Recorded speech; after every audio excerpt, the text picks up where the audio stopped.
역대상 16장입니다.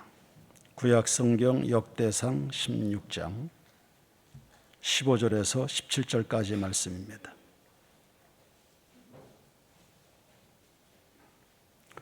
구약성경 635면 역대상 16장 15절에서 17절까지 말씀 찾았으면 다 같이 읽겠습니다. 너희는 그의 언약 곧 천대에 명령하신 말씀을 영원히 기억할지어다. 이것은 아브라함에게 하신 언약이며 이삭에게 하신 맹세며 이는 야곱에게 세우신 율례 곧 이스라엘에게 하신 영원한 언약이라. 아멘. 저희 찬양대 후에 우리 박은조 목사님 천대 영원한 약속이라는 제하에 말씀 주실 때 다 같이 은혜와 복을 받겠습니다. 다시 한번 기도합니다.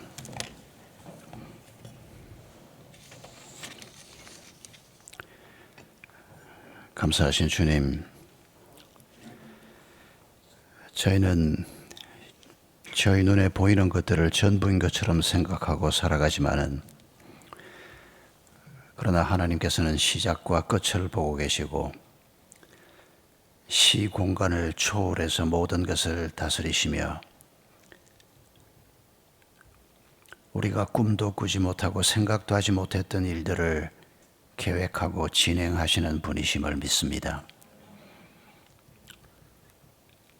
저희들을 천대에 이르도록 축복하시겠다고 또 저희에게 말씀을 주시고 저희의 길을 인도하시는 주님, 저희를 향한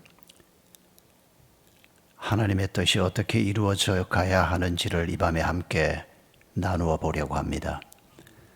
성령 하나님께서 이 시간 저희와 함께 해 주시옵소서. 예수님의 이름으로 기도하옵나이다. 아멘. 저희가 한참 학교를 준비하고 있을 때였습니다. 주일 낮 예배를 마치고 성도들과 인사를 하기 위해서 밖에 섰는데 내가 나가기 전에 벌써 나가 서 있는 젊은 부인이 한 사람이 있었습니다. 아기를 안고 있었습니다. 그 애가 첫 아기라고 했으니까 나이가 많아봐야 한 30대 초반쯤 되는 아주 애띤 젊은 엄마였습니다. 근데 제가 문을 열고 밖에 나가자마자 먼저 나가서 기다리고 있다가 저한테 목사님 질문이 있습니다 그랬습니다. 뭐냐 그러니까 오늘 목사님 설교하는 중에 천대 이르도록 하나님께서 우리를 축복하신다, 은혜를 베푸신다는 말씀을 두세 번 하셨는데 1001대는 어떻게 됩니까? 이렇게 묻는 겁니다. 그게 굉장히 걱정이 됐던 모양입니다. 그걸 묻는데 얼굴 표정이 아주 진지했습니다. 오늘 우리가 읽은 역대상 16장에도 천대에 명령하신 말씀을 영원히 기억하라. 구약 여러 곳에 비슷한 말씀들이 많이 나옵니다. 출애굽기 20장, 출애굽기 34장, 신명기 5장, 신명기 7장 여러 곳에서 천대까지 천대 이르도록 너희들에게 은혜를 베풀겠다, 너희와 함께 하겠다 이런 말씀이 나옵니다. 그러면 1001대는 어떻게 되는 겁니까? 하나님께서 혹시 천대까지 은혜를 베풀고 내가 너희한테 천대까지라고 했으니까 1001대부터는 모르겠다, 혹시 이런 염려가 생깁니까?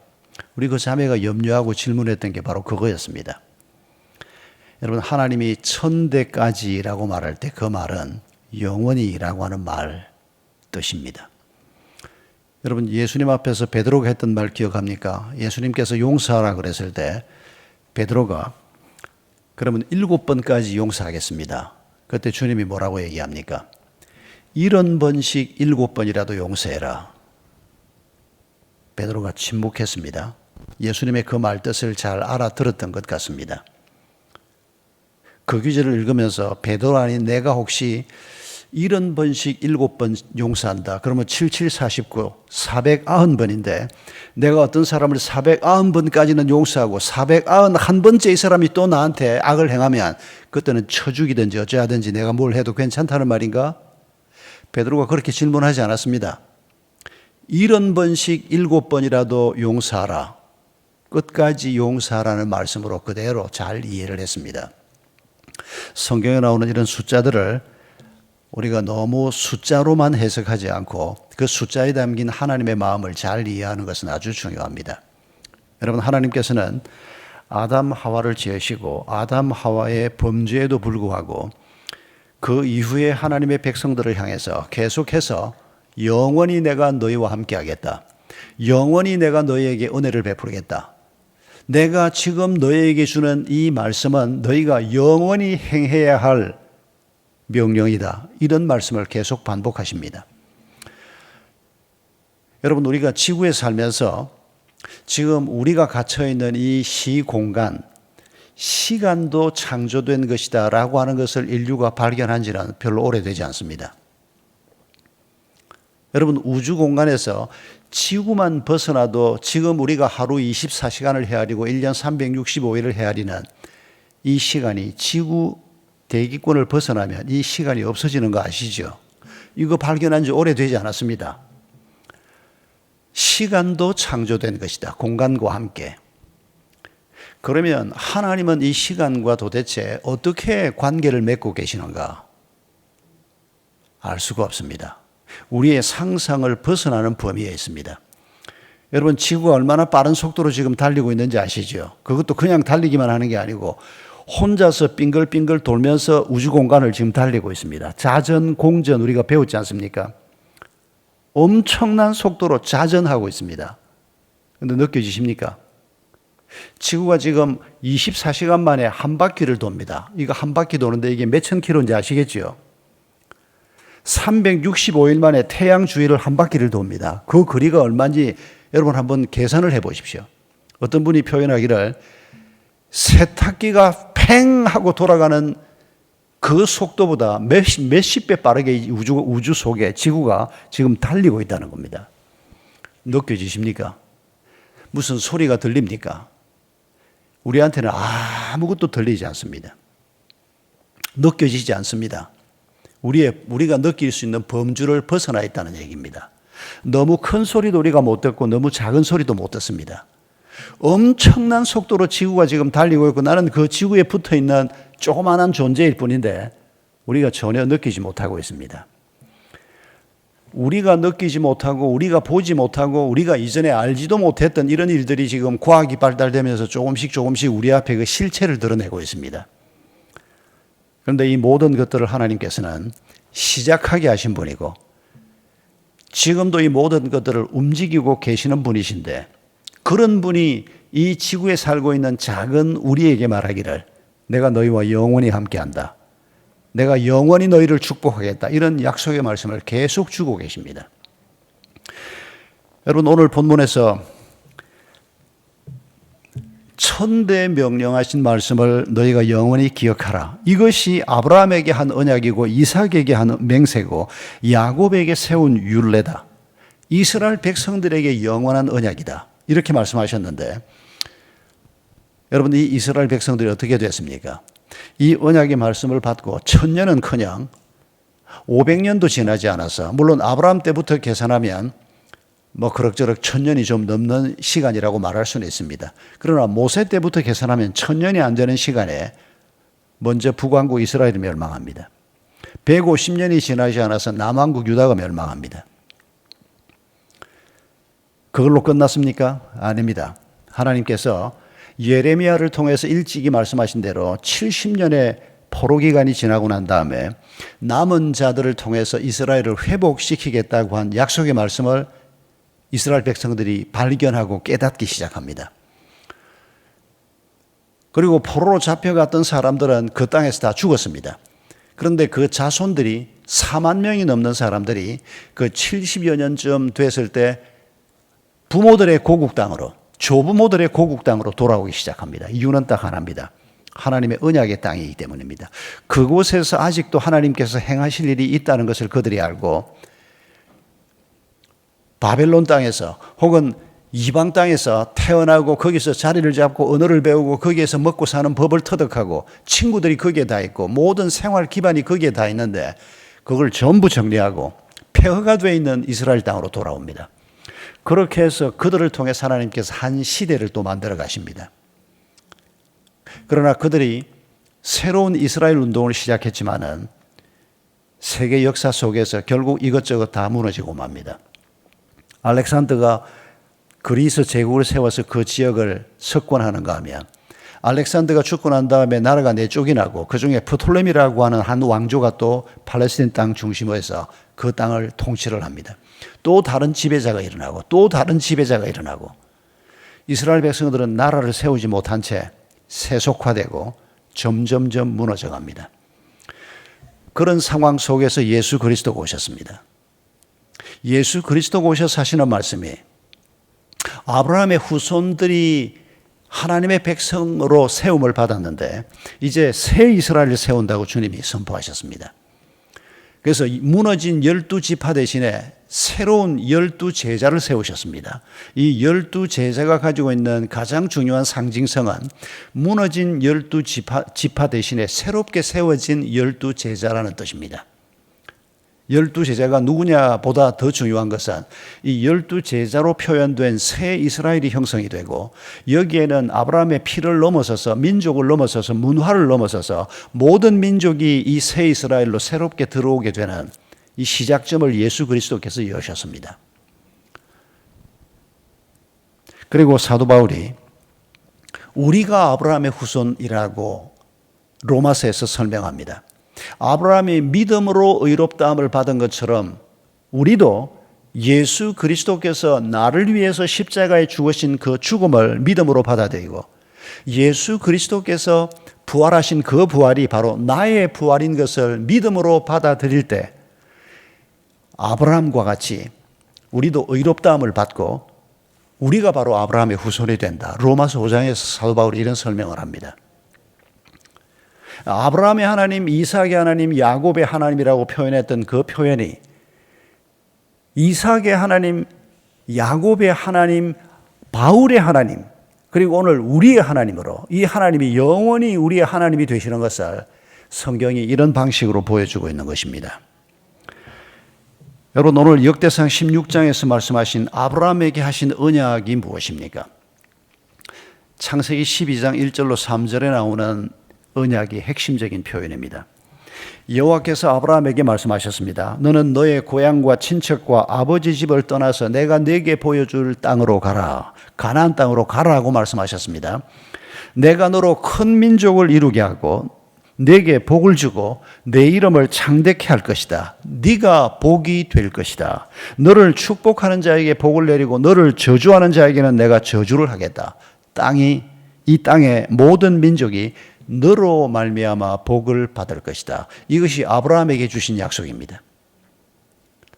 여러분, 아브라함이 이 약속을 얼마나 누리고 살았습니까? 여러분, 아브라함이 자식을 여럿 낳았습니다. 그런데 아브라함의 뒤를 이어서 신앙을 이어가는 아들은 하나밖에 없었던 것 기억하십니까? 이스마엘이라는 아들도 있었고 그두라가 낳은 아들 5, 6이 또 있었습니다. 그런데 그들은 다 믿음의 사람이 되지 못하고 다 떠나갑니다. 아들을 여럿 낳았지만은 그 중에서 아브라함이 가지고 있는 믿음의 유산을 이어가는 아들은 이삭 하나밖에 없었습니다. 하늘의 별과 같다고요? 아브라함으로서는 아브라함 당대는 꿈도 꾸지 못했던 일입니다. 하나님이 언제 이루실지 모르지만 아브라함 당대에는 겨우 아들 하나 건졌을 뿐입니다. 믿음의 아들 하나. 이삭도 마찬가지입니다. 야곱에서 둘을 낳았는데 에서는 믿음을 떠나버립니다. 그리고 야곱 하나 달랑 믿음의 후손으로 이어집니다. 야곱 때 와서 하나님이 12아들을 주십니다. 여러분, 아브라함이나 이삭이나 야곱이나 내 당대의 모든 일들이 이루어질 것이다. 그렇게 역사를 보고 있었던 사람들이 아닙니다. 언제일지 모르지만은 하나님께서 내 후손들을 축복하시고, 그런데 이게 자신들의 후손이라는 것이 그저 육체의 후손이 아니고 아브라함의 믿음을 동일하게 갖게 되는 한국 사람인 우리도 그들의 후손이 될 것이라는 걸 그들은 아마 몰랐을 것입니다. 여러분, 오늘 우리가 여기 앉아 있는 것은 어쩌다 보니까 여기에 와서 그리스도인으로 앉아 있는 게 아닙니다. 하나님께서 일찍부터 아브라함을 부르실 때부터 하나님께서는 아브라함을 통해서 모든 민족이 복을 받게 될 그날을 생각하면서 아브라함을 부르셨고, 이사야를 통해서 말씀하실 때 나라가 망하는 걸 뻔히 이사야가 보고 있었습니다. 북왕국 이스라엘이 멸망할 때 이사야가 생존해 있을 때라고 짐작이 됩니다. 나라가 뻔히 망해가는데도 이사야서를 보면 하나님께서 내가 너희 아이들을 내 제자로 삼겠고 그들에게 번영과 평화를 주겠다고 약속하는 말씀이 이사야서에 나옵니다. 그리고 이어서 이사야서에 뭐라고 나오는 거 하니까 이사야 54장, 55장, 56장, 57장에 나오는 내용인데 내가 이방인들에게도 복을 주겠다고 얘기합니다. 이스라엘 백성들에게 복을 선포하면서 이방인들에게도 너희들이 내 율례를 붙들고 내 말씀을 붙들고 살면 너희들에게 복을 주겠다. 여러분 이게 바로 아브라함에게 약속하셨던 일을 이사야가 상기시키는 것에 불과합니다. 우리가 오늘 이 자리에 앉아 있는 것은 여러분 오래전부터 하나님께서 계획하신 일이었던 것을 기억해야 합니다. 그리고 우리의 뒤를 이어서 어떤 사람들이 내 후손으로 이 땅에 와서 살지 모르지만은 여러분 이 땅에 살아갈 우리 뒤를 이을 사람들 또한 천대에 이르도록 영원히 하나님의 말씀을 붙들고 살아야 그게 복이 되고 그런 사람들을 키우는 것이 오늘 하나님의 계획이며 교회 사명이며 모든 부모의 책임이라는 것을 우리가 기억해야 합니다. 최근에 제가 창세기를 읽었는데 여러분 창세기가 세상을 하나님이 어떻게 창조하시는가 하는 얘기로부터 시작해서 요셉 얘기로 창세기가 끝나는 것 기억하실 겁니다. 아브라함에 관한 얘기도 창세기에 많이 나오지만 요셉에 관한 얘기가 창세기에 굉장히 많이 길게 기록되어 있습니다. 그런데 마지막 50장에서 이 요셉이라고 하는 인물을 하나님께서 어떻게 요약해 놓았는가 하는 것은 우리가 주의를 가지고 살펴봐야 할 대목입니다. 왜냐하면 요셉에 관해서 할 얘기가 많지 않습니까? 그런데 창세기에다가 요셉이 이런 사람이었다라고 기록한 하나님이 그런 요셉을 우리의 모범으로 삼고 후대 사람들이, 후대 믿음의 사람들이 이 요셉의 길을 걸어간 것처럼 너희도 길을 걸어가야 한다. 그 얘기를 하시는 것이기 때문입니다. 여러분 요셉에 관한 기록들이 길게 나오는데 그 내용들 중에서도 맨 마지막 부분에 요셉의 죽음과 관련해서 요셉을 어떻게 기록하고 있는지를 보십시오. 창세기 50장을 보면 요셉의 눈물에 관해서 기록하고 있고 요셉의 유언에 관해서 기록하고 있습니다. 이 두 가지 기록이 요셉에 관한 마지막 기록이고 그리고 창세기가 끝이 납니다. 요셉의 눈물은 뭔가 하니까 아버지가 죽고 난 다음에 형들이 걱정이 됐습니다. 막강한 애굽의 총리 되시는 요셉이 아버지가 없으니까 이제 우리에게 옛날의 원한 때문에 우리가 잘못한 것 때문에 요셉이 우리를 벌 주지 않을까 두려워지기 시작했습니다. 그래서 아버지의 장례를 끝낸 다음에 요셉을 찾아와서 형들이 엎드립니다. 우리를 용서해 달라고, 우리를 벌하지 말아 달라고. 그때 요셉이 울었다고 성경은 기록하고 있습니다. 그리고 요셉이 나를 이곳에 보낸 사람은 형님들이 아니고 하나님이 나를 이곳으로 보내신 것입니다. 형들은 자기들의 잘못을 지금 뼈아프게 생각하면서 그러나 자신들의 안위를 먼저 걱정하고 있습니다. 그리고 그들은 인간의 눈으로 요셉 사건을 바라보고 요셉 이후의 사건들도 지금 바라보고 있습니다. 그런데 요셉은 하나님의 관점에서 자기의 고난을 생각하고 하나님의 관점에서 그 형들을 어떻게 대해야 할 것인지를 이미 터득하고 있는 사람입니다. 그런데 요셉의 형들이 그런 연약한 모습을 보일 때 요셉이 울었다고 성경은 기록하고 있습니다. 우리는 어떨 때 웁니까? 형들처럼 이제 내가 죽을지 모르겠다. 내 인생이 여기에서 끝장날지 모르겠다. 이럴 때 웁니까? 아니면 요셉처럼 하나님의 마음을 좀 더 내 가족들이 헤아리고 하나님의 눈으로 세상을 보고 하나님의 눈으로 미래를 좀 바라볼 수 있었으면, 그런데 그게 잘 안 되니까 안타까웠습니까? 그런 요셉의 눈물을 먼저 기록하고 그리고 요셉의 유언을 50장 마지막 부분에서 기록합니다. 내 유고를 가나안으로 가져다 달라는 겁니다. 아버지 야곱이 자신을 가나안 땅에 묻어 달라고 부탁했던 것처럼, 그래서 그 아버지를 직접 그렇게 모셨지 않습니까? 여러분, 야곱에게 가나안 땅은 추억의 땅입니다. 약속의 땅입니다. 그 가나안 땅을 떠나지 않으려고 애를 많이 썼습니다. 형 에서가 자기를 죽일지도 모르는데도 가나안 땅으로 돌아오는 이유가 무엇입니까? 부모가 있는 땅이어서만이 아니고 하나님의 약속의 유업을 이어받은 자로서 하나님이 약속한 그 땅에 대한 믿음과 애정이 있기 때문에 야곱이 돌아왔고 그 땅에 머물렀고 이집트에 오는 것도 굉장히 주저했습니다. 그리고 이집트에서 10수년간 산 다음에 나를 내 고향 땅에 약속의 땅에 묻어다오. 그런데 요셉에게 가나안 땅은 어떤 땅입니까? 슬픔의 땅이요 고통의 땅입니다.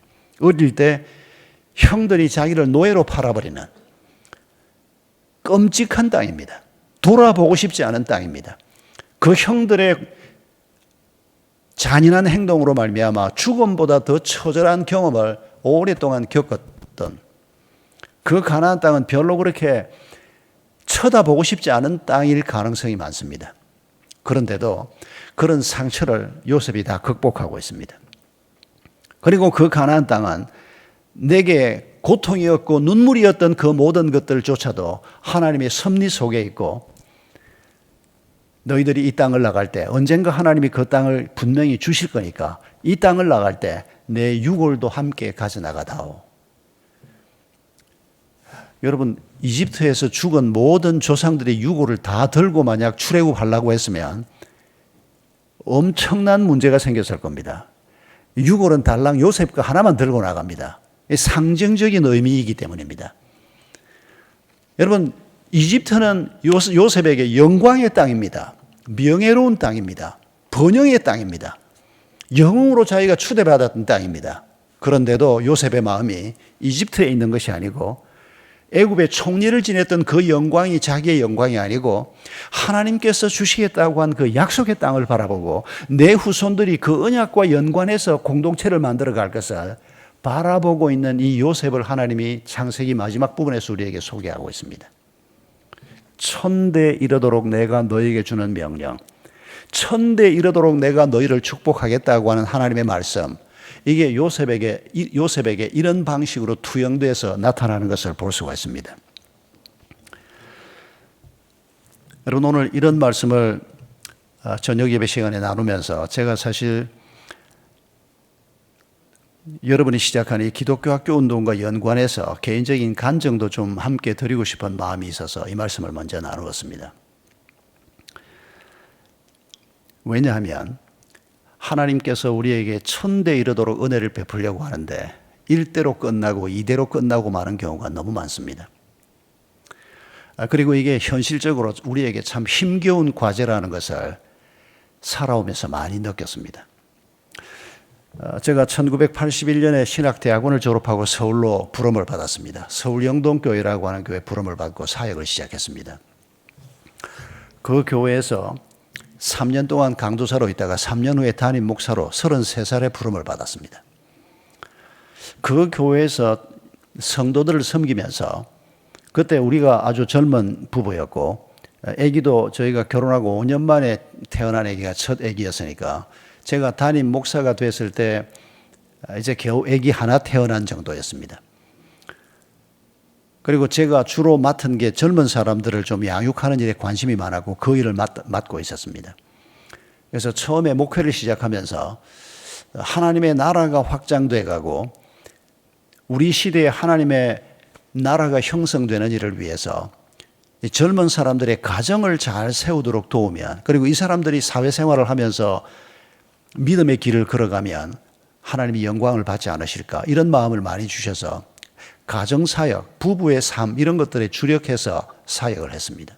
그런데 제 아이가 태어나고, 제가 아이가 셋입니다. 딸 아들 셋인데 이 아이들에 관해서 하나님이 약속하신 말씀을 하나씩 둘씩 읽게 되고 내 아이들을 직접 집에서 양육해 보면서 아이들이 하나님이 약속하신 대로 믿음의 사람으로 자란다는 것이 이게 영적 전투라는 것을 서서히 느끼기 시작했습니다. 저희가 목사 집안이니까 다른 집보다는 아이들을 믿음으로 키우는 일에 좀 유리하다고 말할 수 있지 않습니까? 학기가 시작이 되면 늘 가정예배 때 기도를 했습니다. 이번에 만나게 될 담임 선생님이 믿음의 사람, 좋은 선생님, 정말 우리 아이들에게 도움이 되는 이런 좋은 선생님을 만나게 해달라고 기도를 참 많이 했습니다. 그리고 가끔씩은 참 귀한 선생님들을 우리 아이들이 만나서 인생에서 잊을 수 없는 도움을 받는 이런 것도 보았습니다. 그래서 목회를 하면서 가정, 자녀, 그리고 또 한 가지 제 눈에 띄었던 게 강남구 논현동이라고 하는 그때 당시에 벌써 평당 한 3천만 원 했습니다. 지금은 1억 이상 합니다. 거기에 한 성도가 땅을 한 260평 정도 헌납을 해서 교회를 세웠습니다. 그리고 제가 사역하는 동안에 땅을 조금 더 사서 또 옆에 교육관 세울 땅을 하나 더 만들었는데 그 비싼 땅에 크진 않지만은 건물을 하나 만들어서 주일날 달랑 쓰고 그리고 수요일 저녁에 잠깐 모이고 새벽에 뭐 조금 모이고 일주일 내내 비어 있습니다. 제자훈련이나 뭘 해도 뭐 그 큰 공간 중에서 쓰는 건 방 한두 개 쓰면 일주일 동안 거의 비어 있었습니다. 그래서 처음에는 이 비어 있는 건물을 주중에 뭘로 쓸 수 있을까? 방과 후 학교를 해볼까? 뭘 해볼까? 나이 많은 분들 좀 교회 와서 좀 뭘 하도록 해볼까? 뭐 이런저런 프로그램들을 조금씩 하다가 어느 날 학교 생각을 하게 됐습니다. 주중에 만약 학교를 한다면 이 비싼 공간이 얼마나 효과적으로 쓰임을 받겠는가 그런 생각을 하기 시작했습니다. 제가 원래 교사의 꿈도 좀 있었던 사람입니다. 그래서 신학대학을 다니면서도 교사 자격증을 교생 실습까지 마치고 제가 윤리교사 자격증을 받았는데 만약 목사가 내 길이 아니다 싶으면 교직으로 간다 이런 생각을 대학생 때 가지고 있었습니다. 그런데 결국 목회길을 걸었습니다마는 처음에는 학교를 본 게 미션 스쿨밖에 없으니까 처음에 표현하기는 제가 그렇게 표현했습니다. 기독교 학교를 하자. 하나님의 사람을 키우는 학교를 한번 해보자. 우리 장로님들하고 나누고 설교 시간에도 나누고 같이 기도를 하고 세미나를 하고 이러면서 같이 꿈을 꾸기 시작했는데 근데 직접 본 건 미션 스쿨을 봤기 때문에 그 미션 스쿨을 생각하면서 표현은 기독교 학교를 하자. 이런 식으로 한 10년 동안 기도를 했습니다. 그러다가 제가 분당으로 내려오게 됐습니다. 하나님의 강권하심 때문에 분립개척교회를 부목사를 보내서 파송을 해서 한 몇 개를 하다가 네 번째 교회를 세우는데 하나님이 제게 이번에는 네가 가라. 아주 기적으로 하나님이 기적을 통해서 제게 말씀을 하셔서 그 정도 강하게 말씀하지 않으면 제가 나가지 않을 걸 하나님이 아셨기 때문인 것 같습니다. 그래서 98년도에 17년 일했던 서울 영동교회를 떠나서 분당으로 내려왔는데 그때 교회가 한참 기독교 학교에 대한 꿈을 놓고 기도하고 학교 인수를 생각하기도 하고 빈 땅을 사서 예배당을 옮겨서 짓는 것도 생각하고 당회가 한참 그러고 있던 중에 제가 떠나게 됐습니다. 그래서 장로님들로부터 비판도 많이 받았습니다. 이런 기도 제목을 내놓고 목사님이 떠나면 우리가 어떻게 이 뒤를 어떻게 하라고 그러냐고. 그러나 떠나는 것이 너무 분명한 하나님의 명령이었기 때문에 제가 분당으로 내려가서 개척교회를 시작하게 됐습니다. 그런데 감사하게도 분당에서 우리가 처음부터 기독교 학교 운동을 해보자, 분립개척교회 운동을 해보자, 가정을 잘 세우는 운동을 해보자 이런 몇 가지 비전을 가지고 교회가 시작됐기 때문에 청소년 사역을 학교는 아직 못해도 분당 지역에 있는 중고등학생들을 위해서 우리가 뭔가 사역을 해보자. 그래서 교회를 개척한 98년 그 다음 해인 99년도에 분당에 있는 중고등학생 한 10,000명을 분당 중앙공원 야외음악당에 모아놓고 대규모 집회를 하는 것으로 시작을 해서 청소년 사역을 하나님께서 일으키기 시작했습니다. 그 일에 제가 뒷바라지를 하기 시작했습니다. 그리고 한 2, 3년 지난 후에 교회가 조금 자리를 잡으면서 학교를 위해서 땅값이 많이 올라가고 있으니까 땅을 사자. 그래서 분당 외곽에 땅 10,000평을 샀습니다. 그때로서는 죽을 힘을 다해서 샀습니다. 여러분 어디나 마찬가지지만은 땅 10,000평이라는 게 그게 만만한 게 아니지 않습니까? 그런데 우리 장로님들이 열심히 앞장서서 10,000평을 샀습니다. 잘못 샀습니다. 건축 허가가 안 나는 겁니다. 그린벨트라도 학교를 지을 수 있습니다. 그런데 우리가 이런 일반적인 상식만 가지고 우리 장로님들도 거기는 그린벨트도 아니었거든요. 그냥 일반 산지였거든요. 그러면 우리가 학교를 지을 수 있는데 그때 처음 알았습니다마는 성남시의회가 조례로 그 지역을 묶어 놓은 겁니다. 그린벨트도 아닌데도 보존 녹지에 불과한데도 거기에는 돼지 우리 하나 지을 수 없는 그 조례가 풀리기 전까지는. 근데 그 조례가 그렇게 결정되어 있다는 걸 성남시의회 의원이 아닌 다음에 누가 그걸 알겠습니까? 근데 우리는 전문가들을 동원해서 점검을 하고 샀는데도 사고 보니까 그렇게 묶여 있는 겁니다. 지금 20년이 됐는데 지금도 그대로 있습니다. 아마 시간이 좀 지나면 샘물교회가 그 땅을 잘 쓸 것으로 생각합니다만 시행착오가 굉장히 많았습니다. 처음에 저는 땅 있고 교회가 성장하고 이 하드웨어를 내가 이사장으로서 잘 만들어주면 뭐 교사들은 많이 있으니까 믿는 교사들이 많이 있고 하니까 될 거라고 생각하고 그쪽으로 주력을 했습니다. 그래서 땅 사놓고 이게 이제 잘 안 풀릴 거라고는 처음에는 생각을 안 했죠. 땅 사놓고 그리고 교회가 계속해서 세미나를 하면서 기독교 학교 운동, 가정 운동, 다음 세대 운동을 계속해서 세미나를 통해서 그리고 세미나에 토요일 날 참석하는 사람은 한 50명, 100명이지만은 그걸 글로 옮겨서 매주일 성도들에게 나누어 주고 이런 운동을 한 몇 년을 계속했습니다. 근데 학교가 시작이 될 기미도 보이지 않는 겁니다. 적어도 하드웨어를 만들 준비는 다 됐습니다. 땅도 만평 사놓았고 이제 하나님이 풀어주기만 하면 되고 그리고 교회도 하나님이 많이 키워주셨습니다. 출석교인이 한 4,000명 되고 연간 결산이 한 80억 정도 되는 그 정도면 학교를 충분히 할 수 있다고 저는 생각했습니다.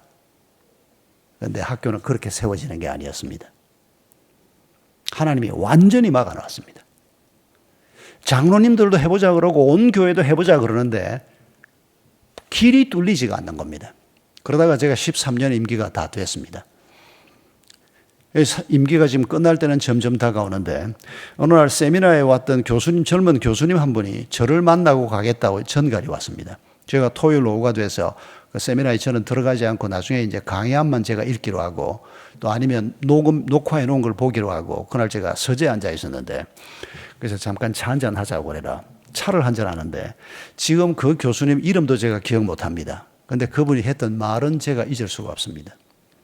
짧은 시간에 차를 마시면서 이분이 저한테 전문가로서 한 수 가르쳐 주었는데 그게 뭔가 하니까 목사님 우리 한국 교계에 필요한 것은 더 이상의 미션 스쿨이 아니고 크리스천 스쿨이 필요합니다. 이렇게 얘기를 하는 겁니다. 그런데 저는 그 말이 무슨 말인지 그때 이미 한 10년 정도를 제 따녀는 기독교 학교에 관한 책도 읽고 좀 준비를 했다고 생각했는데 이미 말씀드린 것처럼 저는 컨텐츠는 교장이 알아서 하면 된다고 생각을 하고 하드웨어 쪽만 생각을 하고 있었기 때문에 개념 정리도 안 돼 있다는 걸 제가 그날 발견을 했습니다. 그러니까 내가 준비가 안 돼 있던 겁니다. 그리고 돈 준비되면 할 수 있다고만 제가 생각하고 있는 걸 그날 깨달은 겁니다. 그 교수님이 그 젊은 교수님이 그렇게 한마디 하는데 창피하지만 묻지 않을 수가 없었습니다. 미션 스쿨하고 크리스천 스쿨의 차이가 뭡니까? 라고 묻지 않을 수가 없었습니다. 나는 그 둘을 비슷하게 같은 걸로 생각을 하고 있었기 때문에. 그날 그 교수님하고 한 30분 차 한잔 마시고 그 교수님이 몇 마디 해주는 말을 듣는데 제가 하나님께서 원하시는 길이 이거구나 하는 것을 제가 그날 깨달았습니다. 그리고 당회를 소집을 했습니다. 그리고 우리가 미션 스쿨 혹은 인가받은 학교로 갈 게 아니고 대안학교로 가자. 하나님이 원하시는 게 이거다. 그리고 우리가 말했던 기독교 학교라고 하는 것이 인가를 받고 난 다음에 생기는 그 여러 가지를 그때 잘 몰랐습니다. 우리가 믿음으로 아이를 키우기 위해서는 대안학교, 기독교 대안학교, 그 중에서도 요런 형태가 우리가 가야 할 길인데 그건 우리 교회 건물 안에서 바로 시작할 수 있을 것 같다. 우리 당회원들도 깜짝 놀랐습니다. 그렇다면 목사님 바로 한번 준비를 해봅시다.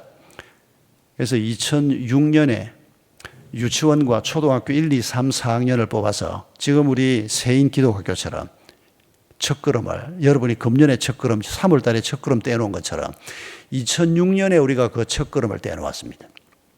그 전에 유치원은 공동 육아방 형식으로 유치원을 해보자는 학부모들을 모아가지고 교회가 설비는 주고 담당 교역자를 주고 당신들이 유치원을 어떻게 하면 좋을지 한번 고민을 해봐라. 그중에 좀 뛰어난 분들이 몇 분이 있어서 교회가 지켜보면서 계속 함께 스터디를 해오고 있었습니다. 그러다가 정식으로 이제 유치원과 초등학교가 함께 2006년에 시작이 된 겁니다. 그때 제가 하나님 앞에 고백했던 것이 하나님 죄송합니다.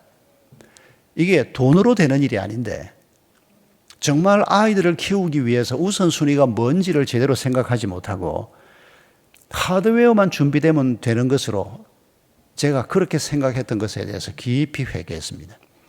그리고 4학년까지 뽑은 그 아이들이 중학교에 갈 때 2009년도에 중학교를 개교를 했습니다. 그리고 걔들이 고등학교 갈 때 2012년도에 고등학교를 개교했습니다. 그리고 그동안에 제가 이제 중학교 1학년들이 2학년 올라갈 때 샘물교회 안에서는 더 이상 공간이 없었습니다. 그래서 외부로 나가겠다고 교회 미리 약속을 했습니다. 그리고는 판교에 건물을 얻어서 중학교 2학년 된 아이들을 데리고 중학생들만 외부로 나갔습니다. 초등학교는 교회 안에 그대로 두고. 그때 이제 제 임기 바로 직전이었는데 제가 임기를 마치면서 교회가 중학교, 고등학교는 감당 못하겠다. 목사님이 임기를 변경해서 남아서 계속 학교를 하면 어떠냐. 그런데 제 마음이 하나님 앞에 임기를 약속을 했는데 학교 때문에 임기를 바꾼다는 건 그건 옳지 않다는 생각이 들어서 초등학교, 유치원은 샘물교회가 해라. 중고등학교는 내가 처음부터 기도하고 약속한 대로 내가 임기를 마치고 나가서 분립교회를 세워서 하겠다.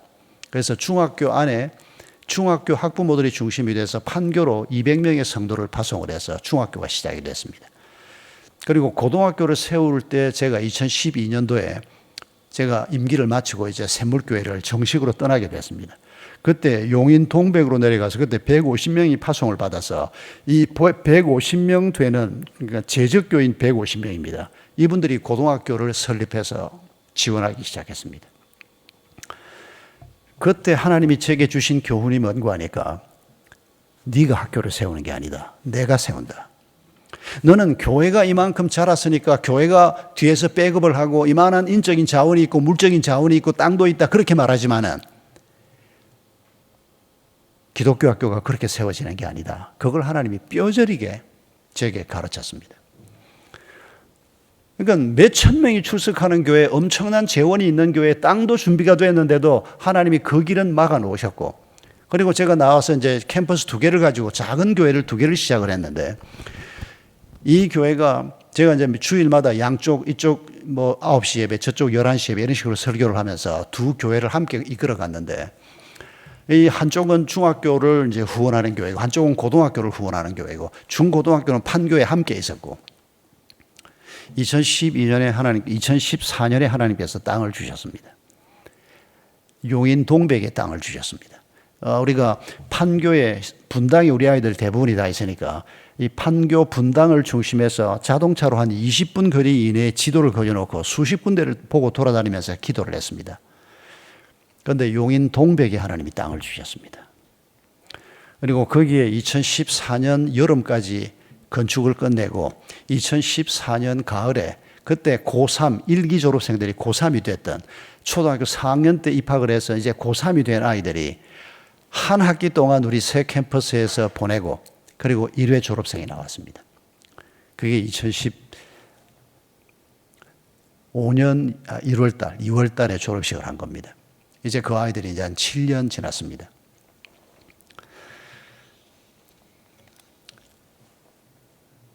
사람을 키우는 일은 하나님이 하시는 것을 하나님께서 교훈하셨습니다. 그리고 그 하나님의 마음을 가진 교사들, 직원들, 교직원들을 통해서 하나님께서 그 일을 행하시는 것을 하나님이 뼈저리게 경험하게 하셨습니다. 그리고 그 과정을 통해서 우리가 돈이 있느냐 없느냐는 그렇게 중요한 문제가 아니라는 것을 경험하면서 어떤 일을 계획을 할 때 이 일을 정말 하나님이 기뻐하시는 일인가? 정말 이 일을 하나님이 하라고 하는 것인가? 그 일을 놓고 먼저 기도하는 것이 우리에게 조금씩 익숙한 과제가 되기 시작했습니다. 그래서 하나님이 이 일을 하라고 우리에게 강권하신다, 권면하신다 이렇게 리더들의 마음이 모아지면 그걸 결정한 다음에 그러면 돈은 어떻게 되나 하는 기도를 그 다음에 하는 이런 훈련이 이루어지기 시작했습니다. 그래서 하나님의 뜻을 묻는 일이 항상 우선이었습니다. 하나님 학교를 할까요, 말까요? 그러니까 이제 유치원하고 초등학교는 샘물교회 두고 나왔고 중학교, 고등학교, 샘물중학교, 샘물고등학교를 설립을 했습니다. 그리고 이제 땅을 하나님이 주셔서 용인 동백에 중고등학교가 내려왔습니다. 넓은 땅을 주셨거든요. 8,000평이나 주셨습니다. 그런데 용인 동백에도 유치원하고 초등학교가 기독교 학교가 필요하지 않습니까? 그래서 기도하기 시작했습니다. 장로님들이 은근히 겁을 냈습니다. 아직 교인들의 규모가 그렇게 샘물교회에 비하면 크지 않는데 중고등학교만 해도 짐이 한 짐인데 이거 괜찮겠습니까? 제가 말하기도 전에 다른 장로님들이 뭐라고 표현했겠습니까? 일단 기도부터 해봅시다. 하나님께서 원하시는 일이면 하나님이 돈을 주실 것이고 하나님이 원하시지 않는 일이면 우리가 멈추어 서는 거고 일단 기도부터 해봅시다. 그게 우리에게는 그냥 일상적인 언어가 됐습니다. 얼마 되지 않아서 다 마음이 모아졌습니다. 초등학교가 필요하다. 이 지역에도 기독교 학교가 필요하다. 그리고 하나님 이만큼 땅을 주신 것은 계속해서 우리가 해온 운동을 여기서도 하라는 거 아니겠냐. 그래서 유치원 초등학교를 시작하게 됐습니다. 우리 동네에서 조금 더 남쪽으로 내려가면 동탄이라는 지역이 있습니다. 동탄 1신도시가 만들어져서 꽤 많은 사람이 살고 있는데 이 동탄 2신도시가 형성이 되기 시작했습니다. 이제는 저는 좀 기운이 빠져 있는데 이제 제 뒤를 이어서 일하는 사람들이 목사님 동탄에 학교가 세워져야 됩니다. 이러기 시작하는 겁니다. 기도해 봅시다. 다 이 동탄 같은 바로 우리 이웃 지역인데 동탄 같은 신도시에 특히 젊은 사람들이 많이 모여 사는 곳인데 여기에 기독교 학교 운동의 깃발을 꽂는 것이 필요하다. 그래서 교회가 먼저 결정을 했습니다. 교회가 분립교회를 세워서 한 100명을 동탄으로 먼저 보내고 1년 동안 그 교회가 자리를 잡고 1년 후에 초등학교하고 중학교를 시작하기로 결정을 했습니다.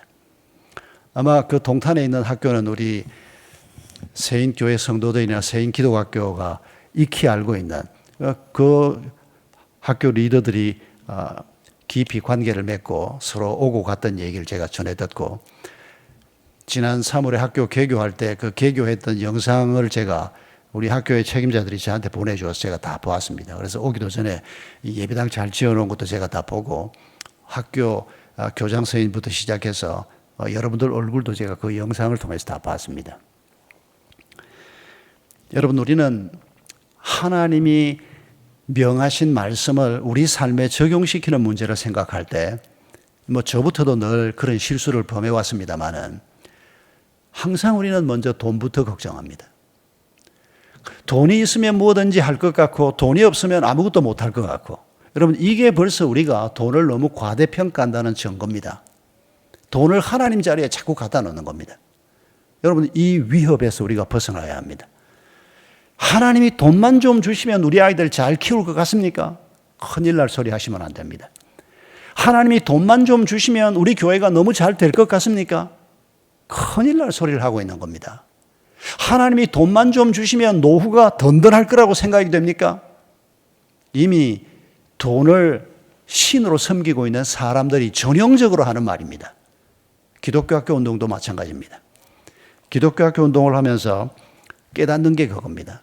내가 준비가 돼 있지 않으니까 하나님께서 땅 10,000평을 사놓고 교회가 규모가 커져도 이게 진도가 나가지 않게 하셨구나. 하나님이 원하는 게 있는데 그걸 깨닫지 못하고 있고 그 중에도 선두에 있는 설립자요 이사장인 내가 깨닫지 못하니까. 그런데 한 교수님의 전문가의 도움을 통해서 우리가 가야 할 길이 어느 길이라는 걸 보고 난 다음부터 쭉쭉쭉쭉 하나님께서 길을 인도하시는 걸 보았습니다. 더군다나 샘물교회처럼 결산이 80억이 넘는 이런 규모의 교회가 아니라 조그마한 교회 2개를 개척을 하게 하시고 그 조그마한 교회들이 중고등학교를 하나씩 맡아서 감당을 한다. 이거 이전에 상상하지 못했던 일입니다. 학교가 규모가 어떻게 됐냐고요? 여러분 우리 중학교 시작할 때부터 24명씩 3반으로 시작했습니다. 그러면 3개 학년이면 학생이 몇 명입니까? 한 학년에 72명입니다. 중학교가 한 200명 정도 되는데 재적 교인 200명인 교회가 그런 중학교를 학부형들이 돈을 많이 내게 해서는 학교가 안 되지 않습니까? 그럼 귀족 학교가 되니까 학교에 실제적으로 들어가는 경비의 한 절반 정도만 학부형들이 부담하게 하고 절반은 교회가 지원하게 하는 형식으로 또 후원자들을 발굴하는 형식으로 지금도 그렇게 운영을 하고 있는데도 학비가 싸진 않습니다만은 그러니까 돈이 자꾸 턱턱 걸리는 겁니다. 그러나 하나님께서는 우리에게 생각을 바꾸도록 요청하십니다. 이게 기독교 학교 문제만이겠습니까? 이게 우리 개인의 삶에도 마찬가지 아니겠습니까? 여러분, 하나님께서 사람을 키워주시고 그 사람들을 통해서 교회가 안고 있는 혹은 사회가 안고 있는 심지어 국가가 안고 있는 이 시대적인 과제들을 풀어가게 하시는, 결국 하나님이 사람을 키우려고 하시는 것입니다. 사람이 있으면 나머지 모든 것들이 함께 따라오게 되는 것을 늘 경험하고 있습니다. 여러분, 우리 민족이 일제강점하에 있을 때 3.1 독립운동은 전 세계 주목을 받았던 놀라운 무저항 비폭력 운동이었습니다. 여러분, 그 3.1 운동을 생각하면 1910년에 나라가 없어지고 1919년에 이 기미 독립운동이 시작이 되고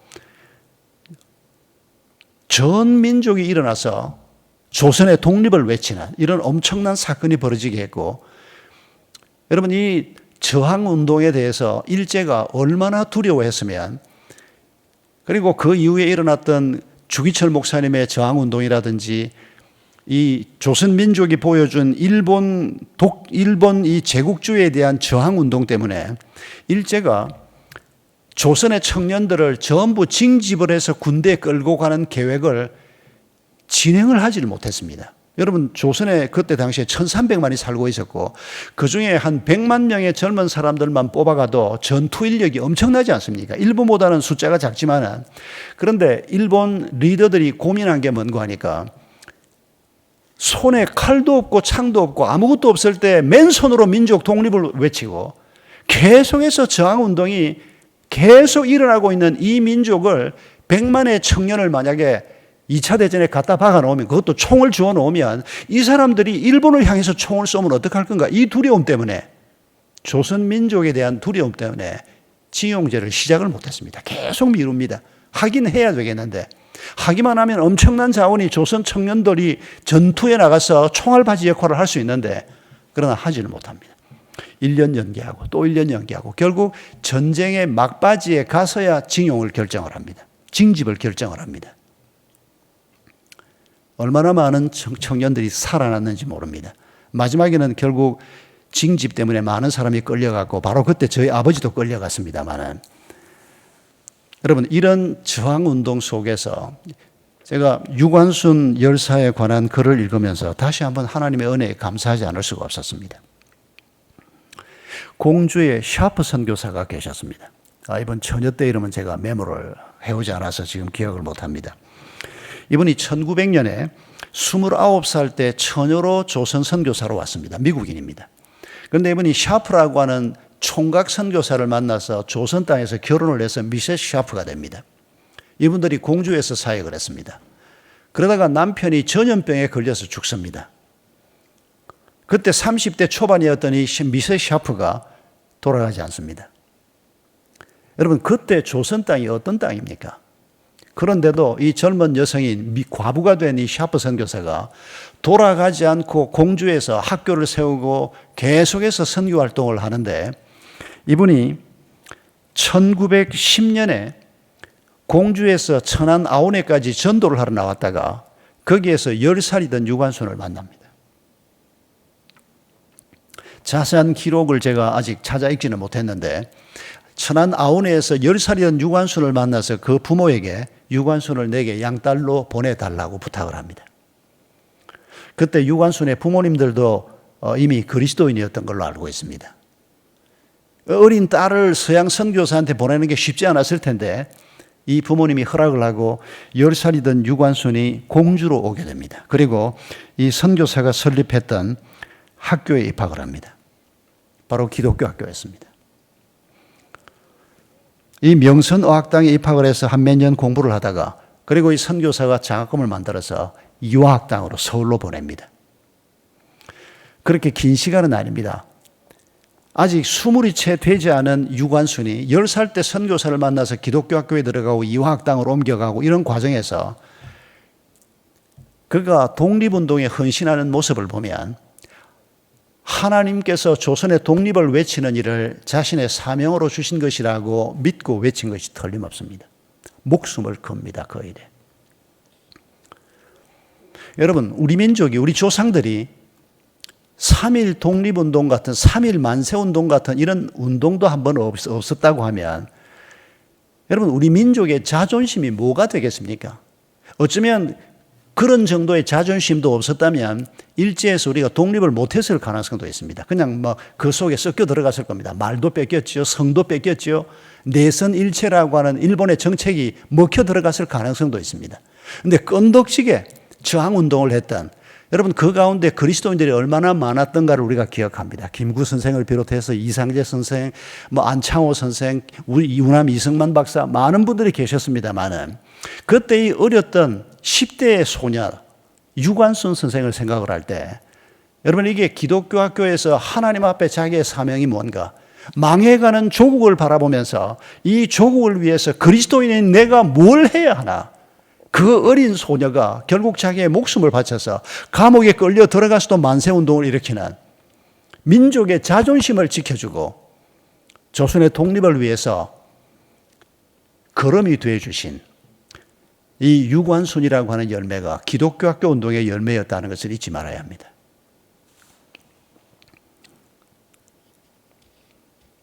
이 얘기를 들으면 부담이 되실 분도 있을 겁니다. 아이고, 내 자식은 나라를 위해서니, 교회를 위해서니, 그런 것보다 조용하게 그냥 결혼이나 하고 애들 낳고 행복하게 잘 살았으면 좋겠는데, 여러분, 이런 생각을 하는 것 자체가 우리를 하나님에게서 떠나게 만드는 생각이라는 것을 잊지 마십시오. 우리가 우리의 다음 세대를 생각할 때 하나님께서 이 다음 세대를 어떻게 키울 것인가? 여러분, 난지 8일 된 아기 예수를 안고 성전으로 들어갈 때 시몬이라고 하는 선교사가 마리아에게 했던 말, 누가복음에 기록된 말씀 중에서 이 말씀이 기억납니까? 축복을 선포하는 자리입니다. 마리아가 아들을 안고, 8일 된 아들을 안고 성전에 들어가서 할례를 받고, 그리고 선지자 시몬이 그 아버지 어머니를 향해서, 특히 어머니를 향해서 축복을 하면서, 그러나 그 중에 축복이 아닌 저주 같은 말이 한마디 들어있습니다. 누가복음에 보면 이 아이로 인해서 네가 네 심장에 칼을 맞는 것 같은 그런 아픔을 겪는 날이 올 것이다. 여러분, 그게 저주입니까? 축복입니까? 얼핏 보면 저주라고 말할 수 있습니다. 여러분, 자식이 죽는 모습을 보는 것이 인생에서 가장 큰 고통이라고 하지 않습니까? 그보다 더 큰 고통은 없다고 말합니다. 그런데 마리아는 그걸 봐야 했습니다. 하나님이 마리아를 먼저 데려가지 않고 메시아인 걸 알고 있었지만은, 그러나 자신의 아들이었던 마리아, 예수 그리스도가 마리아 눈앞에서 숨을 거두는 장면을 시몬이 미리 예견하면서 그렇게 예언했던 것입니다. 정말 심장에 칼이 꽂히는 것 같은 고통을 마리아가 겪었을 것입니다. 그러나 그런 고통을 경험했기 때문에 그 예수 그리스도를 통해서 하나님이 행하시는 일을 바라보면서 하나님이 공급하는 평안을 또한 마리아가 누렸던 것도 사실입니다. 여러분, 우리가 살아가면서 이런 꼴 저런 꼴 안 보고 좀 편안하게 안정되게 이렇게 살았으면 좋겠다라고 하는 생각을 우리가 하지만은, 여러분, 그런 삶은 없습니다. 우리 다 병을 앓게 돼 있고, 나이 먹은 남자 셋 중에 하나가 암이고 여자는 넷 중에 하나가 암입니다. 암뿐입니까? 나이 먹으면서 몸이 성한 데가 없는 것이 앞으로 젊은 여러분도 다 겪게 될 일입니다. 배신을 피할 길이 없고, 내 실수 때문에 하나님 앞에 가슴을 치는 날이 피할 수가 없고, 우리를 둘러싸고 있는 환경이 우리를 짓누르는, 코로나가 가고 나면 또 무언가가 오지 않을 것 같습니까? 여러분, 오늘 인류가 하나님을 떠나고 자기의 욕망을 따라 살게 되는 그런 사람들이 이 땅의 숫자가 점점 늘어나면서 이 땅의 역사는 말로는 발전하는 것 같지만 사실은 무너져 가고 있는 것을 우리가 잊지 말아야 합니다. 이런 속에 하나님께서 우리를 그리스도인으로 부르고 우리의 자녀를 하나님의 사람으로 세우려고 하시는 이유를 우리가 잊지 말아야 합니다. 어떤 젊은 엄마가 교회 훈련 프로그램에 와서 눈물을 흘리면서 했던 말을 제가 종종 나도 모르게 떠올리게 됩니다. 큐티 훈련 프로그램에 나왔던 한 30 중반 된 젊은 여성이었는데 아들이 초등학교 당시 1학년이었고 둘째인 딸이 2살 터울로 아들, 딸을 키우는 젊은 부부인데 참 신실한 사람들이었습니다. 그런데 이 젊은 엄마가 그날 교회 훈련 프로그램에 와서 큐티 쉐딩을 하면서 이렇게 나눔을 하는 겁니다.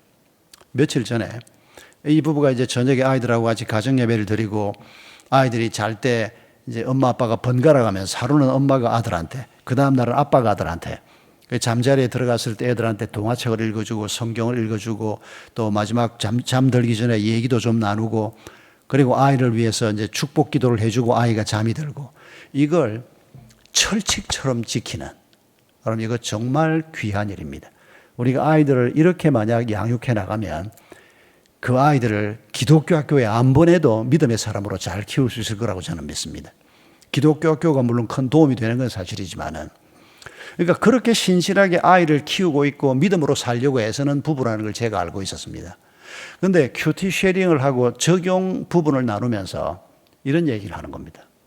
며칠 전에 이제 그날은 아들 옆에 자기가 있는 날인데 아이하고 아이가 좋아하는 동화책을 하나 읽어주고 성경도 엄마가 읽어주는 그 순서에 따라서 조금 읽어주고 그리고 잠깐 얘기를 나누고 그리고 이제 아이가 잠이 막 좀 이렇게 드는데 아이 머리에 손을 얹고 기도를 하는데 하나님 내 아들을 하나님 손에 의탁합니다 라고 기도하려고 하나님 하고 기도를 시작했다는 겁니다. 근데 말문이 콱 막히더라는 겁니다. 그러면서 눈물을 뚝뚝뚝 흘리는데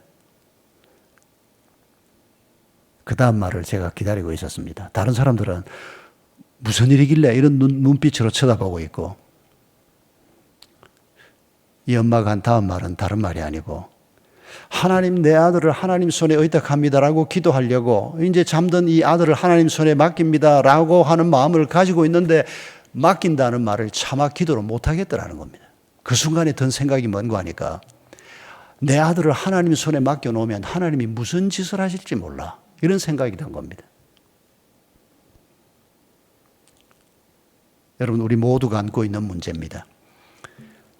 이 아들을 하나님 손에 맡깁니다라고 해놓으면 하나님이 이 아들을 데리고 가서 어디 뭐 아프리카 선교사로 만들어서 뭐 사람도 없는 동네에 그냥 처박아 놓을지도 모르고 여러분 우리가 믿음으로 산다는 사람이지만은 여러분 사탄이 우리에게 이런 도전, 이런 두려움을 우리 마음속에 주는 걸 자주 경험하지 않습니까? 그럴 때 여러분 어떻게 합니까? 네 심장에 칼을 꽂히는 아픔을 당하게 될 것이다. 누구 때문에? 내가 안고 있는 이 아들 때문에.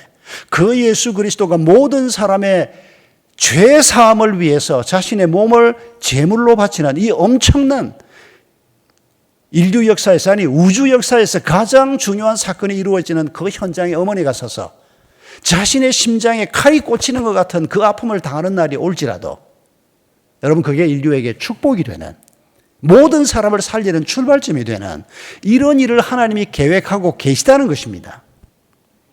여러분 이런 하나님을 내가 힘이 드니까 내가 불편하니까 내가 아프니까 내가 싫으니까 그 길을 못 가겠다? 여러분 사탄은 이런 마음을 우리 속에 집어넣으려고 합니다. 여러분 정말 우리 아이들이 어떻게 사는 게 행복한 길일까요? 모릅니다 우리는. 저도 아이 셋을 키우면서 지금 둘은 결혼하고 이제 하나가 지금 저희 집에 같이 살고 있는데 기독교 학교 우리 샘물중고등학교 교사입니다. 참 많이 생각이 다르다는 걸 우리 아이가 샘물중고등학교의 성경적 세계관 교사입니다. 그러니까 신학교를 나온 건 아닌데 미국에서 훈련을 그런 걸 받았기 때문에 그리고 이제 미디어 교사 두 가지를 가르치는데 꽤 지 또래에 비해서 꽤 믿음이 있는 아이가 틀림없는데도 대화를 해보면 뜻밖의 말을 참 많이 합니다. 다릅니다. 그리고 이 아이가 엄마 아빠가 생각하는 대로 살아서 절대 행복하지 않겠구나 하는 걸 알겠습니다.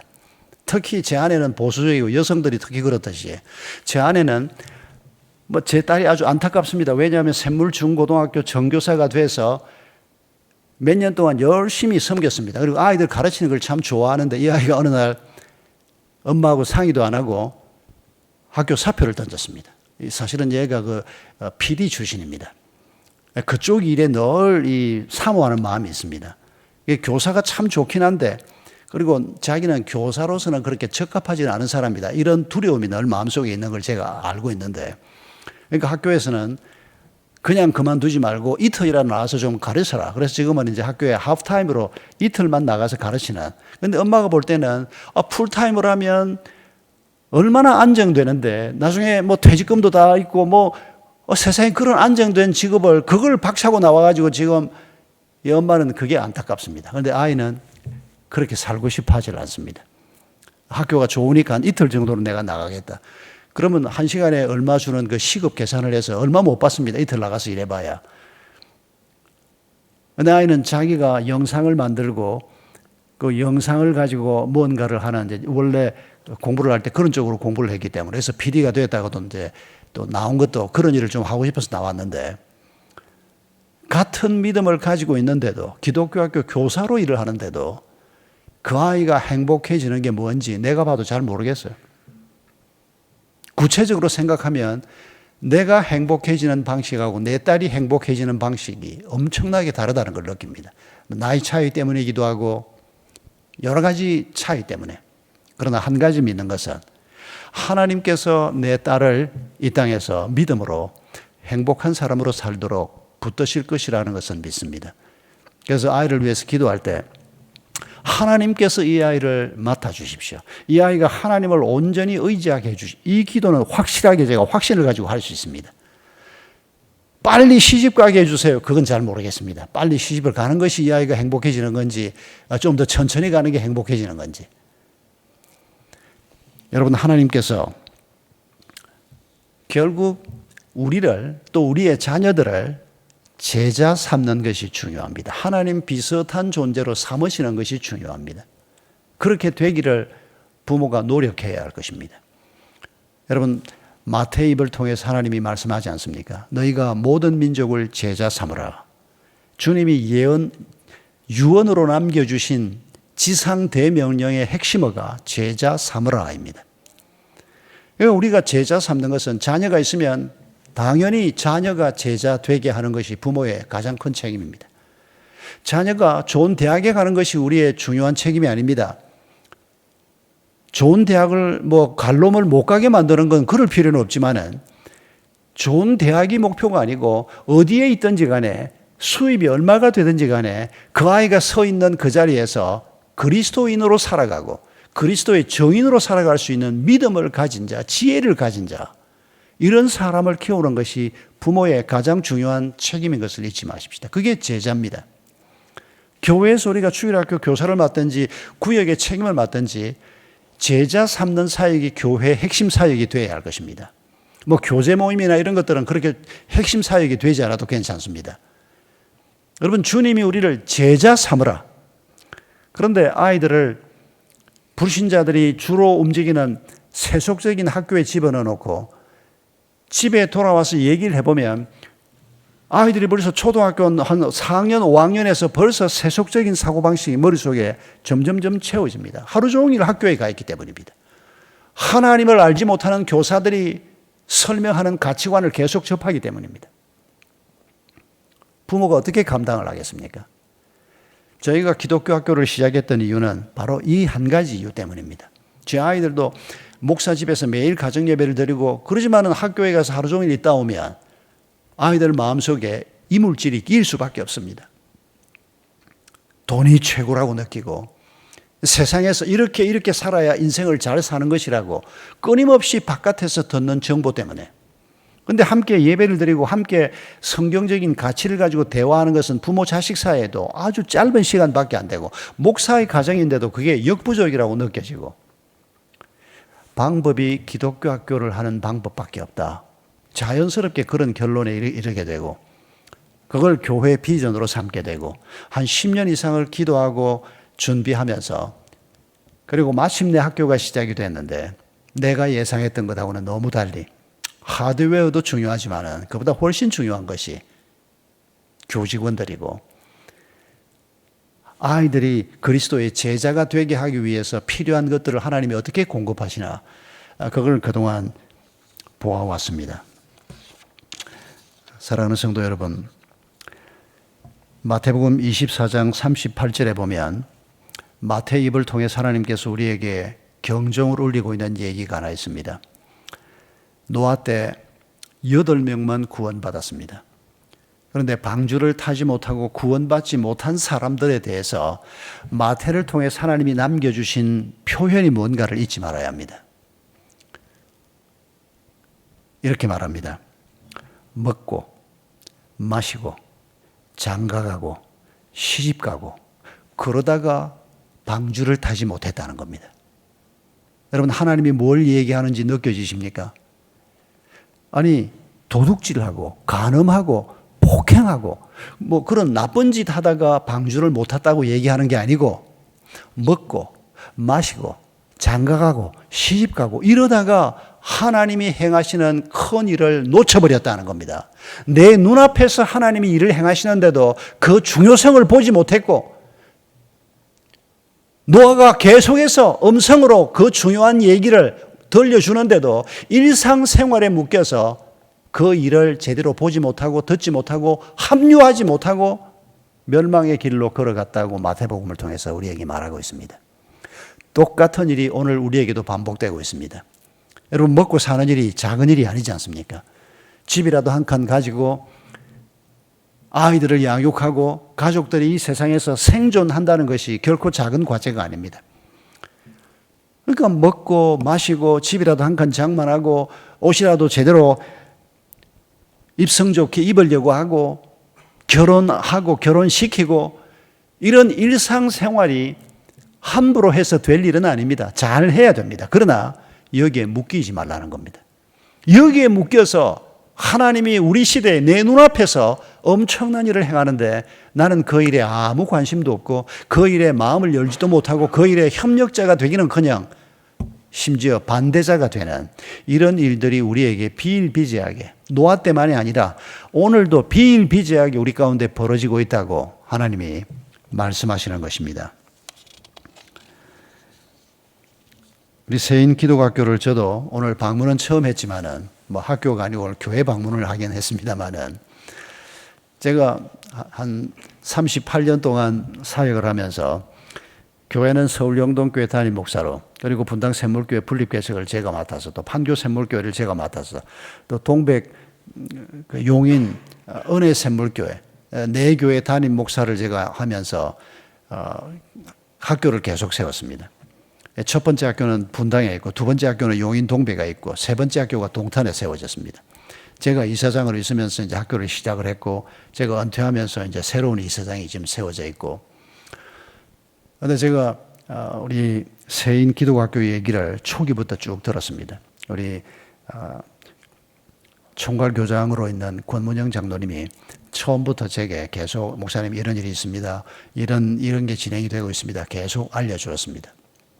그래서 제 마음에는 우리 원주 세인초등학교가, 세인기독학교가 제 마음의 네 번째 학교로 자리를 잡고 있습니다. 제가 직접 이 설립에 관여한 건 아니지만은, 그러나 우리 황 목사님과 사모님을 한 10여 년 전에 와서 보면서, 또 최근에 이루어진 이런 일들을 제가 직접 와보진 않아도 전해 들으면서, 우리가 이런 똑같은 도움을 미국에 있는 세인트루이스에 있는 웨스트민스터 크리스천 아카데미라고 하는 학교로부터 도움을 받았습니다. 우연히 만난 분들입니다. 그 학교에 한국인 교사가 하나 있었습니다. 제 고향 선배의 딸이었습니다. 미국에 유학을 갔다가 미국인하고 결혼을 해서 거기에서 기독교 학교 교사가 되어 있는 저를 삼촌이라고 부르던 조카 같은 아이를 한 수년 전에, 우리가 중학교를 준비하고 있던 때인데, 세인트루이스에 제가 집회를 갔다가 걔가 거기 결혼해서 살고 있다는 것을 알게 되고 연락이 되고 만나게 됐습니다. 그리고 기독교 학교 교사로 있다는 걸 알게 되고, 너희 학교하고 자매 결연 맺을 수 있겠나? 그렇게 꺼낸 말이 결국 자매 결연을 맺게 되고, 그 교장인 짐이라고 하는, 이제 라스트 네임이 얼른 생각이 안 납니다. 이분이 우리가 중학교를 개교하는 날 그 바쁜 양반이 와서 일주일 동안 같이 있었습니다. 고등학교를 개교할 때 또 날라왔습니다. 캠퍼스를 만들어 놓고 감사예배를 드리는 날 이 양반이 또 왔습니다. 그냥 의례적인 그런 자매 학교가 아니고 정말 자신들의 분신처럼 생각을 하면서 우리를 도와줬습니다.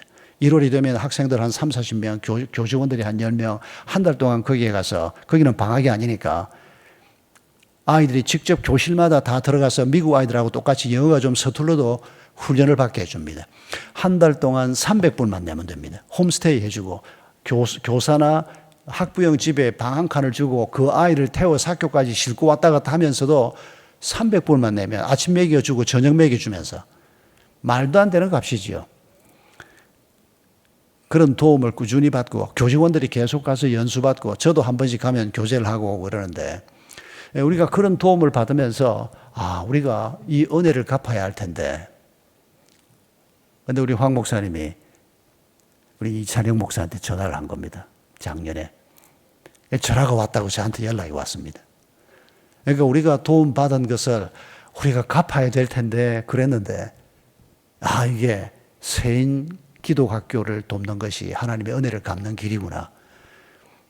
그래서 흉내를 낸 겁니다. 교직원들 와서 거기 와서 직접 학교에서 같이 좀 지내기도 하고 뭐 이런 걸 조금 흉내를 낸 겁니다. 그리고 저는 그 과정을 계속 들으면서 제 마음속에 내 마음속에 네 번째 학교 와보기도 전에 제가 계속 우리 이 교회와 이 학교를 위해서 기도할 마음을 하나님이 주셨습니다. 오늘 여러분과 함께 말씀을 나누고 또 저녁에는 기독교 학교 운동에 관한 간증도 나누면서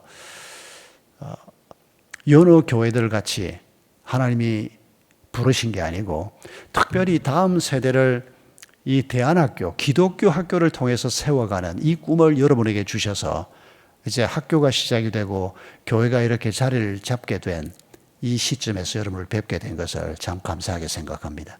하나님께서 우리 교회 공동체 위에 또 학교 위에 이전보다 갑절이나 더 축복을 주시기를 간구합니다. 이 학교가 정말 믿음의 사람들을 키우는 학교가 되도록 우리 성도 여러분들의 도움과 기도와 그리고 내 자녀를 이 학교에 보내는 일이 꼭 필요합니다. 그리고 절대 하나님께서 손해보지 않게 하실 것을 저는 믿습니다. 학교를 하면서 한 1년 지나고 나니까 1년 동안 아이들이 선생님하고 같이 지내면서 말씀으로 사는 법을 배우게 되지 않습니까? 그래서 아이들의 인성이나 영성은 학교를 세우고 1년 만에 이렇게 아이들을 키우면 되겠다라고 하는 확신이 들었습니다. 그런데 지성, 소위 말하는 공부가 어느 정도가 될까? 최소한 동네 아이들 평균치만큼은 따라가겠지. 그러나 그 정도일까? 하나님이 좀 더 주시지 않을까? 이런 기도를 늘 했습니다. 그리고 이제 전교 학생들을 중고등학교 때 모의고사를 치지 않습니까? 그럼 우리 학교에서도 일반 학교에서 치는 그 전국의 모의고사 시험지를 구해가지고 우리 아이들도 시험을 치게 하면서 가끔씩 저한테 목사님 이번에 이런 모의고사를 했는데 우리 학교 학생 성적이 평균 어디쯤입니다. 이런 보고를 종종 받았습니다. 그런데 그것 가지고는 확실치가 않지 않습니까? 이제 1회 졸업생이 7년 전에 나오고 이 아이들이 대학을 갈 때 어느 대학을 가느냐 이게 결국은 가장 뚜렷한 실력에 대한 측정치가 됩니다. 지금 7년째 아이들이 나오고 있는데 감사한 것은 인성이나 영성은 아이들이 탁월합니다. 부모들이 신방 가면 늘 들려주는 얘기입니다. 아이들이 계속해서 그런 도전을 받기 때문에 예수님을 인격적으로 만나고 그 이후에 계속 선생님들이 케어를 하고 하면서 아이들이 아주 성숙하게 자라는 걸 분명히 볼 수가 있는데 첫해 고등학교 1회 졸업생 그리고 지금 이제 7회 졸업생까지 나왔는데 참 감사하게도 아이들이 하나님 앞에서 자기가 어떻게 살아야 하는가를 깨닫는 순간부터 아이들이 제대로 공부를 하기 시작한다는 겁니다. 그전에는 다른 집 아이들이나 다 비슷합니다. 공부하기 싫어하고 또 워낙 하는 놈은 또 하고 그런데 예수님을 인격적으로 만나고 그리고 자신의 비전이 뭔가 선생님들이 도와주어서 애들이 그걸 계속 발견을 합니다. 나는 컴퓨터 쪽이다. 나는 요리 쪽이다. 이런 걸 놓고 아이들이 중학교 때부터 계속 기도하면서 길을 찾고 이 길이다. 이런 게 발견이 되기 시작하면서 아이들이 스스로 공부하기 시작하고 지금까지 아이들이 대한민국 전체 고등학교 중에서 우리 샘물고등학교가 30% 수준 안에 들어가는 성적을 계속 내왔습니다. 여러분 그 30% 안에 과학고등학교, 외국학교, 외국학교라고 하죠. 그 소위 말하는 그 탑 클래스 학교들이 다 포함되고 우리 아이들이 한 30%에 들어갑니다. 다르게 표현하면 우리 샘물고등학교에서 공부 잘하는 애들은 스카이 대학을 그냥 들어가는 정도의 학력을 유지하도록 하나님께서 이 아이들에게 복을 주셨습니다. 사실 공부 잘하는 복보다는 예수님을 더 깊이 아는 복이 훨씬 더 중요하다고 제가 진심으로 믿으면서도 또 학부형들이 마음속에 예수를 잘 믿는 것도 중요하지만은 세상을 살아낼 수 있는 세상적인 실력, 그게 그 중에 하나가 대학이니까 이제 이런 걱정을 저도 늘 같이 하면서 이것도 하나님이 공급해 주신다라고 하는 것을 실제로 지금 현재 경험하고 있습니다. 우리 세인기독학교도 아이들이 어릴 때부터 하나님을 만나고 하나님이 주신 삶의 비전을 발견하고 자기 훈련이 이루어져 가고 이렇게 살아가면 어려운 중학때를 지나고 중3쯤 되면 아이들이 어젓해지기 시작하고 그리고 아이들이 공부에 스스로 노력을 기울일 줄 알게 되고 자기 인생에 대한 준비를 믿음으로 하기 시작하면서 월등하게 되는 걸 봅니다. 그리고 또 한 가지 간증하고 싶은 것은 제가 목회하면서 항상 겪었던 어려움이 고3에서 대학 가는 그 나이가 되면 대학 1학년 들어가는 그 나이가 되면 90%의 아이들이 없어집니다. 그건 우리 교회뿐 아니고 대한민국의 모든 교회들이 함께 겪고 있는 통계입니다. 고3에서 중3에서 고1 올라갈 때 한 50%의 아이들이 없어집니다. 그러니까 믿음을 떠나는 겁니다. 믿음의 집안에서 자란 애들을 얘기하는 겁니다. 그리고 고등학교에서 대학 가는 그 나이쯤 또 40% 정도가 떠나서 결국 믿음의 가정의 아이들이 대학 가는 나이 19, 20이 되면 10명 중에 1명만 교회에 남아있다는 것이 지난 한 20여 년 동안 변치 않는 통계로 지금 계속 남아 있습니다. 근데 우리 샘물고등학교 출신 아이들은 그렇지 않습니다. 10명 중에 1명이 남는 게 아니고 9명 반이 남아 있습니다. 그 나머지 0.5는 뭐냐? 가끔씩 몇 년에 하나씩 좀 고약한 애들이 하나씩 나옵니다. 아주 믿음의 가정에서 기독교 학교에서 훈련을 잘 받았는데도 대학 가면서 동성애 옹호론에 빠지는 애가 하나 툭 튀어나왔습니다. 지금 걔가 그것도 신학대학을 다니면서 지금 그러고 있는데 그 아이를 위해서 학교가 기도하고 저도 기도하고 그 부모도 기도를 하고 있는데 아마 그 아이가 제대로 진리를 발견하는 날이 올 것이라고 생각합니다. 가끔씩 그런 아이들이 몇 년에 하나씩 나옵니다. 대부분의 아이들은 계속 교회 공동체에서 믿음의 훈련을 잘 받고 신앙생활을 잘 하는 것을 봅니다. 제가 기독교 학교 운동에 앞장섰던 사람이어서가 아니고 이런저런 고민하고 실험하고 학부모 입장에서 또 여러 가지 관점에서 현재로서 우리의 자녀를 믿음의 사람으로 키우고 싶다. 그리스도의 제자로 키우고 싶다. 그럴 때 우리가 결정할 수 있는 가장 좋은 결정 중에 하나가 저는 기독교 학교라고 생각합니다. 그래서 엄청 투자를 많이 한 겁니다. 기독교 학교 연구소를 세우고 기독교 학교 운동을 함께하고 학교 설립을 계속해서 확산해서 할 수 있도록 계속 실험을 하고 이런 노력들을 그동안 해왔던 것입니다.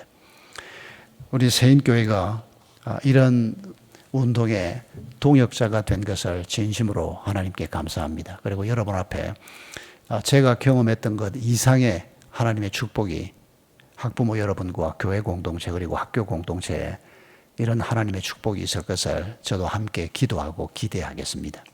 우리 함께 기도하십시다. 여러분 이 시간에 하나님 앞에 감사의 기도부터 올려드립시다. 우리에게 자녀를 맡겨주신 하나님께서 이 자녀를 하나님의 사람으로 천대 약속을 이어갈 사람으로 하나님께서 세워주시겠다고 약속하셨습니다. 그래서 우리가 가정에서 믿음의 부모로 아이들을 잘 섬기고 또 기독교 학교에서 아이들을 섬기는 이런 장을 주님께서 허락하신 것을 감사하십시다. 그리고 회개하십시다. 하나님의 약속의 말씀을 좀 더 능동적으로 붙들고 순종하지 못했던 것을 회개하십시다. 그리고 간구하십시다. 하나님, 내 자녀들, 내 후손들이 천대 이르도록 영원토록 하나님의 약속을 붙들고 복된 길을 걸어가는 믿음의 사람들이 되게 하소서. 이 운동을 위해서 우리 세인교회와 세인기도학교가 중요한 역할을 할 수 있는 하나님의 도구가 되게 해 주옵소서. 우리 함께 기도하겠습니다. 자비하시는 하나님 아버지, 진실로 생명의 말씀을 주셔서 참 감사합니다. 영광스럽게도 만물의 찌꺼기 같은 저희들이 아브라함과 이삭과 야곱의 그리고 요셉의 그 영원한 언약에 동참자가 되고 그 축복을 다음 세대에 계속 계승해 나갈 수 있는 통로로 삼아주신 것을 감사합니다. 저희들의 세대도 하나님이 선물로 주신 귀한 자녀들, 주님을 위하여 피와 땀과 눈물로 헌신하는 것이 이게 참된 기쁨이고 영원한 복이요 특권인 것을 알게 됐으니 바로 그 길을 가게 하옵소서. 아침과 저녁으로 하늘의 말씀을 우리에게 전달해 준 우리 박은조 목사님과 앞으로의 목사님의 모든 생애 사역 가운데 하늘의 것과 땅의 기름진 것으로 복을 내리워 주시옵소서. 주신 말씀 가슴에 간직하고 오늘 잠자리에 듭니다. 내일 아침 상쾌한 새 아침과 함께 우리의 새로운 축복의 삶이 또 한 주간 열어지도록 주께서 길을 그리고 빛을 비추어 주시옵소서. 예물 드린 손길 1000만 가지로 복 내려 주시기를 원하옵고 예수님 이름으로 기도드립니다. 아멘. 할렐루야. 말씀 주신 목사님께 감사하며 우리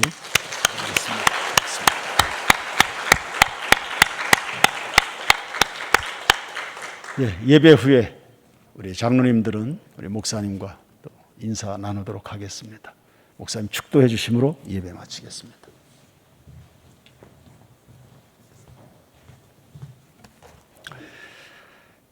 주 예수 그리스도의 크신 은혜와 아버지 하나님의 지극히 크신 사랑하심과 성령 하나님의 임재하심과 치유하심과 충만케 하심이 사랑하는 모든 성도들 위에와 저들의 후손들 위에와